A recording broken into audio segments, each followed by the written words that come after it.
pensando que a lo largo de la historia se pronunciaron determinados tipos de palabras que luego se hicieron famosas porque alguien consideró que eran dignas de seguir siendo repetidas y recordadas a lo largo del tiempo. Ustedes verán algunas de ellas. Ese famoso pienso, luego existo, ¿no?, del filósofo francés Descartes. Solo sé que no sé nada, reconocía Sócrates como principio de la investigación, del conocimiento. La duda es la madre de la invención, decía Galileo Galilei. Y luego en otro ámbito más, en el plano político, militar, la famosa vine, vi, conquisté, traducido al español, las 3 palabritas de Julio César, un poco aclarando lo que eran sus conquistas victoriosas, ¿no? Y más en el tiempo, el famoso Tengo un sueño, con el cual el pastor bautista Martin Luther King un poco presentaba su plataforma de lo que él esperaba para el país en el que él estaba viviendo. Ahora bien, ¿alguna vez usted considera que ha pronunciado ciertos tipos de palabras que serían dignas de ser repetidas y recordadas en las generaciones siguientes?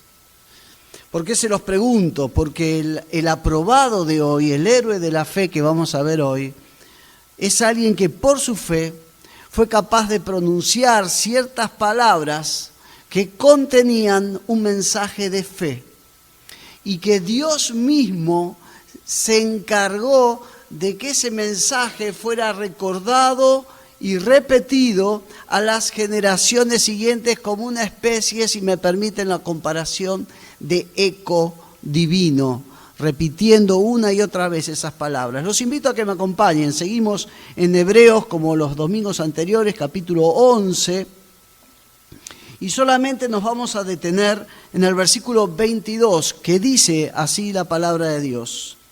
Fue por la fe que José, cuando iba a morir, declaró con confianza que el pueblo de Israel saldría de Egipto. Incluso les mandó que se llevaran sus huesos cuando ellos salieran. Efectivamente, estamos hablando de José, el hijo 11º de uno de los patriarcas de Jacob. Ustedes conocen la historia triste y casi con final feliz de un joven que es arrancado del lado de su padre, siendo tan solo un adolescente de quizás 17 años, para ser nada más ni nada menos que vendido como esclavo en Egipto, una nación extranjera, y cómo por la gracia, los cuidados y los propósitos de Dios, este joven fue escalando posiciones en una de las potencias políticas y militares de aquel tiempo, como era Egipto, hasta llegar a estar ahí abajo del poder del propio faraón. Entonces, y en esa posición, obviamente, el final feliz de la historia es permitir en ese lugar que su familia y aún los hermanos que lo habían vendido como esclavos tuvieran la posibilidad de superar una gran hambruna que arreciaba en todo cercano Oriente. José vivió realmente una vida apasionante, digna del libreto de una película. No por nada, ustedes hace varios años pudieron verla en dibujos animados, replicada la vida de José, porque es una película con ribetes cinematográficos, por decirlo de cierta manera. Pero pensando en esto, nos llama la atención que hablando de José como una persona de fe, el autor inspirado del libro de Hebreos no recaló en ninguno de estos grandes momentos de José. Por ejemplo, cuando llegó a ser segundo de Faraón, cuando logró salvar a Egipto y a toda la región de una gran hambruna, el reencuentro con los hermanos, tantos momentos tan vibrantes, sino que recaló en un José anciano. Y en las palabras de este José.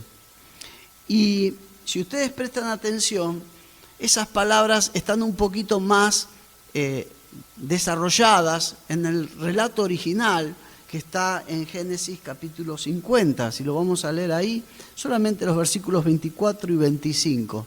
dice la palabra de Dios, el relato mismo de José. Y José dijo a sus hermanos: yo voy a morir, mas Dios ciertamente os visitará y os hará subir de esta tierra a la tierra que juró a Abraham, a Isaac y a Jacob. Y escuchen, e hizo jurar José a los hijos de Israel, diciendo: Dios ciertamente los visitará y harán llevar de aquí mis huesos. Si ustedes prestaban atención al relato, y creo que está resaltado ahí, tanto en el versículo 24 como en el versículo 25, la acción de Dios es la acción de visitar. Ahora, en el idioma en que está escrito el Antiguo Testamento, este verbo visitar tiene una connotación un poco más potente y profunda que nuestro propio visitar. Cuando yo digo voy a visitar, no sé, a alguno de ustedes, es simplemente ir a su casa, quizás orar juntos, charlar un rato, reír o llorar juntos y después volverme a mi casa. No va a cambiar su existencia por mi visita.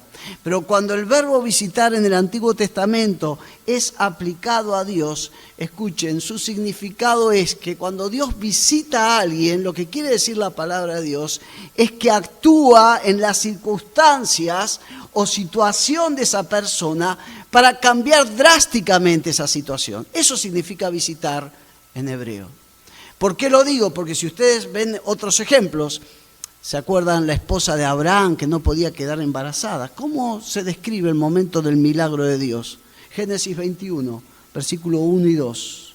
Visitó Jehová a Sara.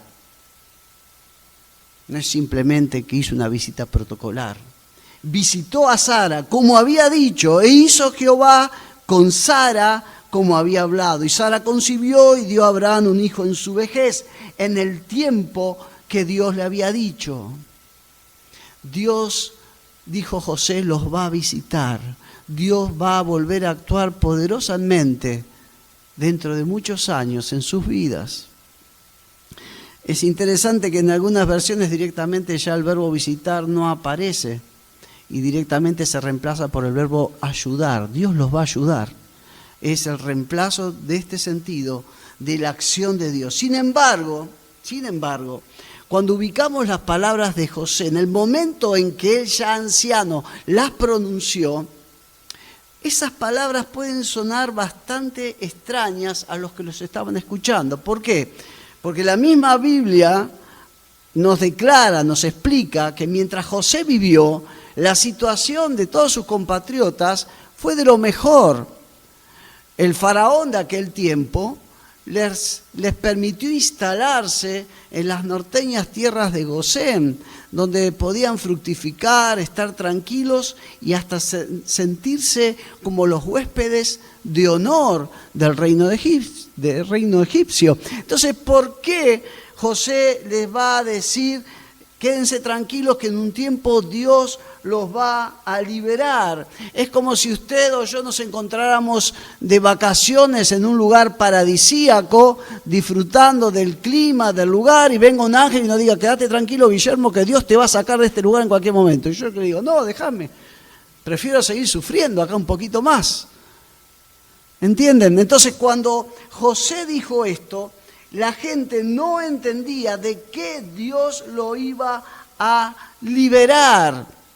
Quizás hasta el mismo José le pudo haber costado creer que llegaría el día en que serían tan odiados y rechazados por los egipcios que en ese tiempo los amaban.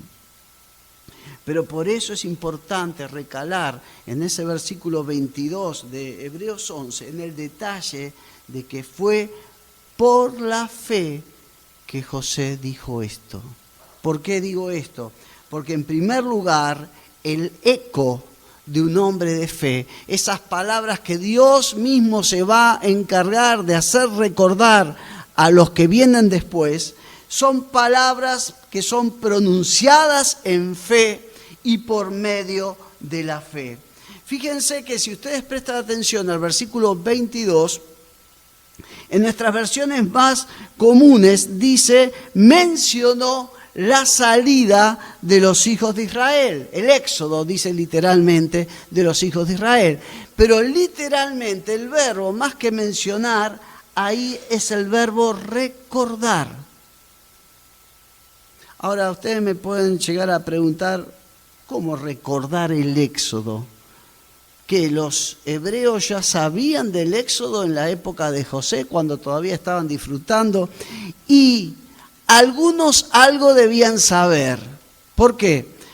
Vamos un tiempo atrás y ustedes van a escuchar al bisabuelo de José, el propio Abraham.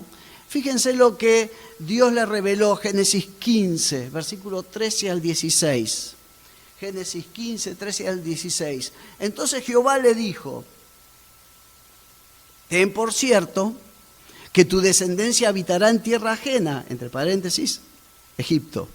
Será esclava allí y será oprimida 400 años.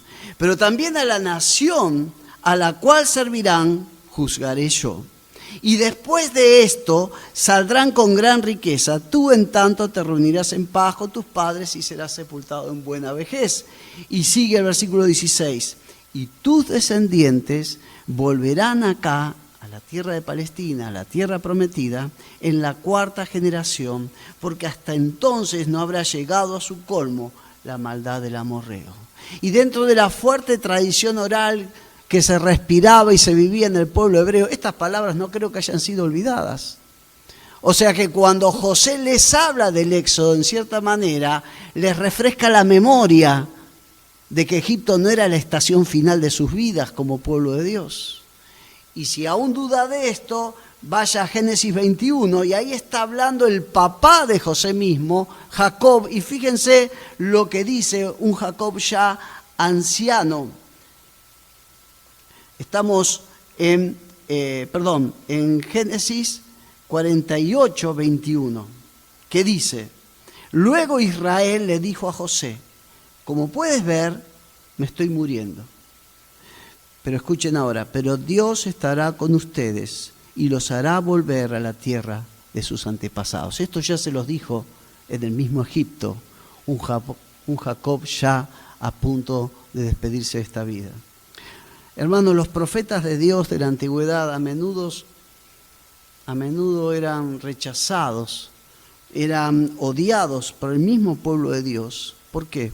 Porque en nombre de Dios estos profetas los aguijoneaban, los alteraban, recordándoles lo que Dios decía o aquello que había mandado en su palabra. Y en el momento, repito lo que dije hace un rato, en que José pronunció estas palabras, un José ya casi muriéndose, era un recordatorio de palabras de Dios que entiendo que deben haber perturbado y por qué no disgustado a más de uno de los que se hallaban disfrutando en ese tiempo las bondades y la hospitalidad egipcias. Pero qué importante, hermanos, qué vitales que llegaron a ser luego para los hebreos estas palabras que anticiparon el éxodo. Cuando en las generaciones siguientes el pueblo hebreo comenzó a sufrir una dura y cruel esclavitud en Egipto, creo que fueron estas y otras palabras de Dios, en este caso a través de José, que les dieron fe a los hebreos de que podían llegar a ser liberados y hasta, ¿por qué no?, los animaron a ellos a empezar a clamar a ese Dios que les había prometido hace tantos años que en algún momento iban a regresar a su propia tierra. Pero volvamos por unos momentos a las palabras de José, tal como aparecen en Génesis 50, 24. Volvemos a leer ahí. Y José dijo a sus hermanos: yo voy a morir, pero ciertamente Dios cuidará de ustedes y los hará subir de esta tierra a la tierra que Él prometió en juramento a Abraham, a Isaac y a Jacob. Y algo que siempre me llamó la atención acá es esta expresión que Dios los iba a hacer subir a la tierra que Él prometió. Lo que me lleva a entender en segundo lugar, hermanos, que el eco de un hombre de fe consiste en palabras que manifiestan un sano inconformismo que viene de Dios. ¿Por qué lo digo? Si bien se sobreentiende que si uno se dirigiera de Egipto a la tierra prometida, acá está Egipto, la tierra prometida en cierta manera estaría al noreste de Egipto, ir de Egipto a la tierra prometida sería en cierta manera subir, ir de sur a norte. Pero presten atención al detalle, cada vez que el pueblo de Dios iba a la casa de Dios, el verbo no era ir, sino subir. Deuteronomio 17:8. Si un caso es demasiado difícil para que puedas juzgar, como entre una clase de homicidio y otra, en una clase de pleito u otra, o entre una clase de asalto y otra, siendo casos de litigios en tus puertas, te levantarás y subirás al lugar que el Señor tu Dios escoja. El subir, entiendo que no es simplemente una cuestión espacial o geográfica de ir de sur a norte, tiene otro sentido bíblicamente hablando. ¿Por qué lo digo? Porque aun cuando años después de haber estado en la tierra prometida, Dios por la idolatría de su pueblo permite que ahora se dirijan, hacia el noreste, hacia Mesopotamia para ser esclavos en Babilonia. Fíjense cómo se dice cuando regresan, y ahora sí van de norte a sur, fíjense la palabra que se usa en Esdras 2:1. Estos son los hijos de la provincia que subieron,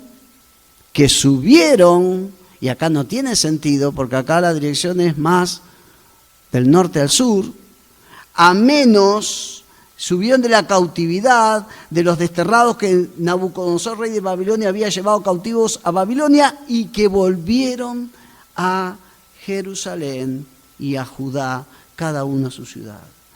Lo que nos lleva a pensar, hermanos, cómo subir el viaje o vuelta a la tierra prometida, no una simple cuestión espacial o geográfica o de altura sobre el nivel del mar, sino que subir se refiere a crecer, a avanzar, a pasar a una nueva y mejor etapa en nuestra vida de relación con Dios, en nuestra vida de servicio a Él, en nuestra vida de comunión íntima, en el cumplimiento de sus propósitos para nuestras vidas.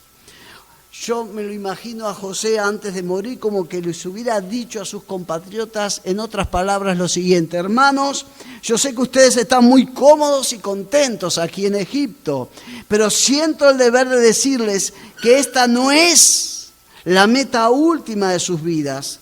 Tengo el peso de manifestarle que pueden subir un poco más en su comunión y en su servicio a Dios. Siento la carga de hacerles ver o entender que no tienen que confundir comodidad con voluntad de Dios. Están muy bien, están muy contentos, pero esto no es la estación final del propósito de Dios para sus vidas. Están contentos, pero acá no termina el plan de Dios. Porque creo, hermanos, que el mismo Espíritu de Dios que llevó a José decirles a sus acomodados y felices compatriotas en Egipto que eso no era el final de Dios para sus vidas, es el mismo Espíritu que inspiró esa carta que está en Apocalipsis capítulo 3 y se la escribe una iglesia que estaba muy feliz consigo misma. Y dice los versículos 17 al 19, pues tú dices que eres rico, que te ha ido muy bien, que no te hace falta nada, y no te das cuenta, dice el Espíritu de Dios, que eres un desdichado, miserable, pobre, ciego y desnudo.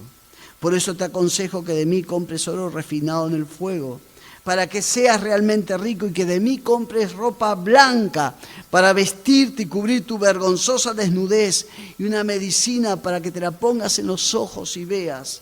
Yo reprendo y corrijo a todos los que amo. Por lo tanto, sé fervoroso y vuélvete a Dios. Sé fervoroso y vuélvete a Dios. O si me permiten, sube al propósito de Dios para tu vida. Volviendo al pasaje de Hebreos 11:22, vemos que José no solo mencionó la salida de los hijos de Israel de Egipto por medio de la fe, dice la palabra de Dios, sino que, como diría alguien, redoblando la apuesta, les dijo, y cuando esto suceda, porque esto va a suceder, ustedes los comprometo a que lleven mis huesos de acá a la tierra prometida. Fíjense, Génesis 50:25 dice justamente, hizo jurar José a los hijos de Israel diciendo, Dios ciertamente os visitará y harán llevar de aquí mis huesos. Ahora, cuando termina el capítulo 50 y termina el libro de Génesis, ¿qué leemos en el versículo siguiente? Y murió José a la edad de 110 años y lo embalsamaron y fue puesto en un ataúd en Egipto. Si nos guiamos por el final de Génesis, podemos llegar a suponer, ahora que están descubriendo tantas momias nuevas y tantas nuevas tumbas por medio de los nuevos avances tecnológicos, decir, bueno, en cualquier momento encontrará un sarcófago que diga José, hijo de Jacob. Pero no va a ser así, porque si ustedes van 300 años adelante, 300 años y pico adelante, y van al libro que sigue, al libro de Éxodo, van a leer en Éxodo 12:51, y en aquel mismo día sacó Jehová a los hijos de Israel a la tierra de Egipto por sus ejércitos. O sea, el Éxodo se estaba cumpliendo. Las palabras de José se estaban haciendo realidad. Pero no solo ello, sino si siguen unos 19 versículos más abajo, llegan a Éxodo 13:19 y dice, Moisés tomó consigo los huesos de José, pues éste había hecho jurar solemnemente a los israelitas y dijo, ciertamente Dios los visitará, Dios va a actuar en medio de ustedes y entonces se llevarán de aquí mis huesos con ustedes. Hermanos, en tercer lugar, y en base a lo que estamos pensando y aprendiendo juntos de José, se puede afirmar que el eco de un hombre de fe son justamente palabras que Dios mismo se va a encargar de hacer recordar.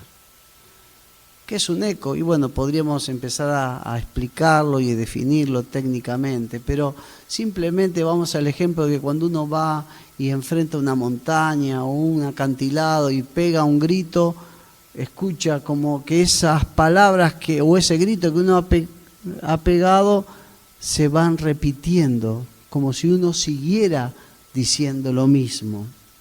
A menudo, equivocadamente, cuando miramos este pasaje de Éxodo 13:19, ponemos el foco en los huesos de José, como si ahí estuviera lo más importante. Y yo creo que los huesos de José simplemente es un medio para recordar, o fue un medio para recordar algo más importante. Las palabras proféticas y llenas de fe de José, quien 300 años antes no solo había afirmado el Éxodo, sino que seguro de ese cumplimiento, los había comprometido a sus compatriotas a llevar sus huesos a la tierra prometida. El eco de un verdadero hombre de fe o mujer de fe consiste en palabras de fe que Dios mismo se va a encargar de hacerlas recordar. Palabras que quizás nos van a trascender a nosotros mismos, pero que como todo aquello que es hecho por medio del Espíritu de Dios, esas palabras van a seguir afectando y bendiciendo a las siguientes generaciones. ¿En qué consistió el aprobado de José? En palabras inspiradas de Dios, palabras de fe. Palabras que quizá, como les dije recién, no fueron del todo comprendidas en su tiempo. Palabras de fe que desafiaron a los que las escucharon, que se creían en el mejor de los mundos, que Dios tenía algo mejor para ellos, que había un propósito todavía para cumplir en sus vidas. Palabras inspiradas por Dios para que en el tiempo de Dios fueran fuente de ánimo y de fe a los que estaban sufriendo esa esclavitud. Esas fueron las palabras de José. ¿Cómo son tus palabras? ¿Cómo son mis palabras hoy en día? ¿Son dignas de ser escritas y de ser pasadas a las otras generaciones? ¿Son palabras de fe o son palabras de temor? ¿Qué palabras estuvimos hablando en nuestro trabajo, en nuestro hogar? ¿Qué expresaron esas palabras? ¿Expresaron fe o expresaron duda? ¿Expresaron fe o expresaron incredulidad? Quiero ir cerrando con 2 pasajes. Dice Proverbios 18:21, la primera parte: muerte y vida están en poder de la lengua. Repito, muerte y vida están en poder de la lengua. Lo que ahí se traduce poder en el hebreo es mano. Están en mano, aunque suene raro, de la lengua. Esto quiere decir, hermanos, que nosotros con nuestra boca podemos transmitir vida o muerte, ánimo o desánimo, fe o temor. ¿Qué tipo de palabras, repito, hemos pronunciado estos últimos días? ¿Qué había detrás de ellas? ¿Serían dignas de ser repetidas por las siguientes generaciones esas palabras? ¿O mejor borrarlas para que no se escuchen mucho? Hermanos, no es simplemente esto una cuestión de cuidarnos lo que decimos, como los nenes vieron que a veces los retamos cuando dicen malas palabras y se cuidan de no decir una palabra fuera de lugar, porque no es cuestión de la boca para afuera esto. Fíjense lo que dice la palabra de Dios, y este es el otro pasaje. Mateo 12:34, la última parte, y 35, dice: lo que uno dice muestra lo que uno es en su interior. El que es bueno lo es en su interior y habla lo que tiene allí. De igual manera, el malo lo es en su interior y habla de lo que tiene allí. Lo que hablemos, hermanos, va a reflejar lo que hay acá adentro. Si hay fe, vamos a decir palabras de fe.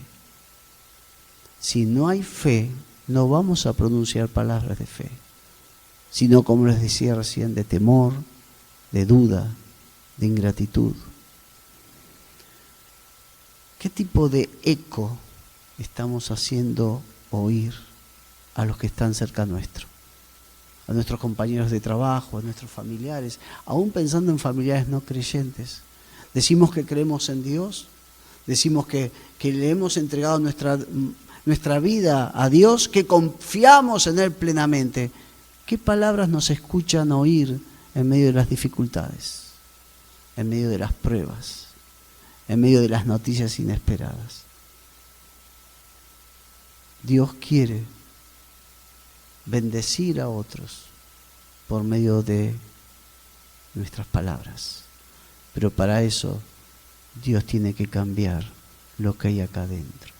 Yo te invito a inclinar tu cabeza, vamos a hablar con Dios.